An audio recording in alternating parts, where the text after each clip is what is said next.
আসসালামু আলাইকুম ভিউয়ার্স, আমি পাবনার ছাবাগেড়ি রাহিম। কি অবস্থা সকলের? আশা করি সকলে ভালো আছেন। আমিও আল্লাহর অশেষ রহমতে অনেক ভালো আছি। এখন সময় রাত 11টা 30 মিনিট। তো আমরা এখন রয়েছি গাছপাড়া চত্বরের একটু সামনে।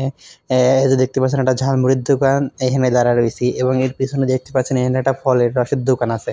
তো আমরা এই ফলের রসের দোকান থেকে আজকে ফলের রস খাবো। ওখানকার রসটা সেই স্বাদ। আসেন আজকে আপনারা দেখাচ্ছি। দেখতে পাচ্ছেন আমি কিন্তু ফলের রসের দোকানের সামনে চলে আইছি এবং এদিক ওদিক খোঁজাখুঁজি করতেছি যে কি খাওয়া যায় কি খাওয়া যায়। তো আমার সাথে যে হুজুর রয়েছে, হুজুরে আমি করছি যে হুজুর কি খাবেন কন। হুজুর কাছে দে একটা জিনিস অর্ডার কি দিব দিয়ে দে। তো আমি এদিক সেদিক দিয়ে কি আগে চিন্তা করতেছি যে কি খাওয়া যায়।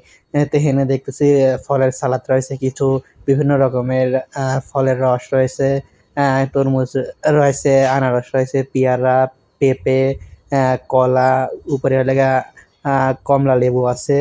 তার ওই পাশে কিন্তু এনে স্পেশাল পিপি মাখানি পাওয়া যায়। তো আমরা আজকে পিপি মাখানিও খাবো, কিন্তু এটি পরে, আগের জিনিস আগে আপনাদের দেখালে। তো দেখতে পাচ্ছেন হেনে কিন্তু দেখাচ্ছে যে এখানে মহিষ ও খাসির হালিম পাওয়া যায়। উম, এখানে মনে করেন বিভিন্ন রকমের হালিম পাওয়া যায়।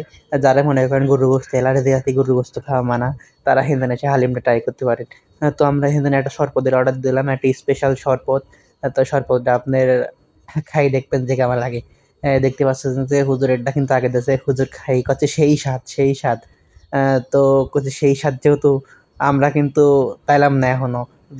দোকানদারে খোলাম যে তাড়াতাড়ি করে মনে করেন বানা দেয় না আমারে। এতে হুজুর মনের সুখে মনে করেন খাই যাচ্ছে খালি, আর দেখাচ্ছে যে খাবো খা, তোরা যাতে এখনো আসেনি। তাই বললাম দাঁড়ান দাঁড়ান, এত লাভ পেরান না, আমার তাও আসতেছে। তে আমার সাথে যে ছিল সে আবার লোকে তাড়াতাড়ি করে যে ভাই তাড়াতাড়ি দিচ্ছেন না কিসের জন্য। তো তাই দেখি আবার ভাইও আবার তাড়াতাড়ি বানাবে লাগলি। এই তো দেখতে পাচ্ছেন, এই তো দেখাতে দেখাতে আপনার দোকানটা দেয়া দেই আমি। এই তো দেখতে পাচ্ছেন গাছপাড়া চত্বরের একটু সামনে এগিয়ে এসে একবার রাস্তার সাথেই কিন্তু দোকান।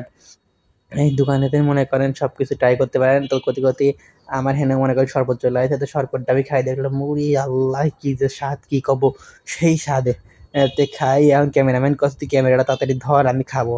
তো ওরা খাচ্ছিস আমি খাবো না কি, তাই করে ক্যামেরাটা আমাকে ধরা দিলে। তাই দেখতে পাচ্ছেন না, তার ফলের রস টস খাই। আমরা এখন পিপি অর্ডার দিছি। এতে পিপি এখন খাই, দেখবো যে পিপিটা কিরকম, একবারে অরিজিনাল নাকি মেডিসিন মারা পিপি। যে দোকানদার ভাই আছে, দোকানদার ভাই কচ্ছে ভাই কোনো মেডিসিন নেই, এটা হচ্ছে আমার অরিজিনাল গাছের পিপি। আমি আবার কইলাম তাই নাকি ভাই, সেই জন্যই তো এত স্বাদ। তো দেখতে পাচ্ছেন এখানে কিন্তু বিভিন্ন রকমের জিনিস পাওয়া যায়। তো এখানে দেখতেছি যে এক গাদি শিমুলতলির শিকড় রয়েছে। আপনারা যারা শিমুলতলির শিকড় খাইতে পছন্দ করেন তারা এখানে চলে আসতে পারেন। আর পেঁপের দাম কিন্তু এখানে একবারেই কম ছিল। পেঁপে মাখানের দাম ছিল 30 টাকা প্লেট। স্পেশাল যে শরবত খাইছি, স্পেশাল শরবতের দামও 30 টাকা শরবত ছিল। আর আমরা তার পাশে যে চটপটির দোকানটা আপনাকে দিয়েছিলাম সর্বপ্রথম, সেই চটপটির দোকানের সামনে চলে আইছি এখন, যে সবই খেলাম চটপটি খাবো না। তো চটপটি খাই, এখন দিয়ে আসছে চটপটি খাই কেমন স্বাদ লাগে। তো চটপটির দোকান থেকে চটপটিটাও খাই দিই, আল্লাহ সেই স্বাদ চটপটিটা।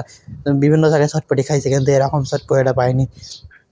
তো আপনারা যারা রাত বিরাতে চলাফেরা করেন তারা কিন্তু এই গাছপাড়া চত্বরের প্রতিদিন সর্বদা আর এই হেনতেন চটপটিগুলি ট্রাই করতে পারেন।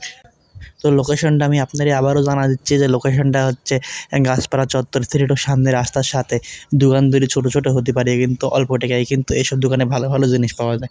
দেখতেই পাচ্ছেন আমাদের লোকগুলি কিন্তু মনোযোগ দিয়ে খাচ্ছে, কোনো দিক তাকাচ্ছে না। আর এই লোকেরা শেষ করে বসে রয়েছে, আরও মনে করেন পাচ্ছে না। তো করছে তাই তো ভিডিও করে কী হবে, ভিডিওটা শেষ কর। তো দেখতে পাচ্ছেন আমি কিন্তু ভিডিওটা শেষ করতেছি। তো পাবনা জেলার কোনে কী আছে সেই জিনিসগুলো জানতে হলে কিন্তু পাবনা সাভারের পেজটা ফলো দিয়ে রাখেন।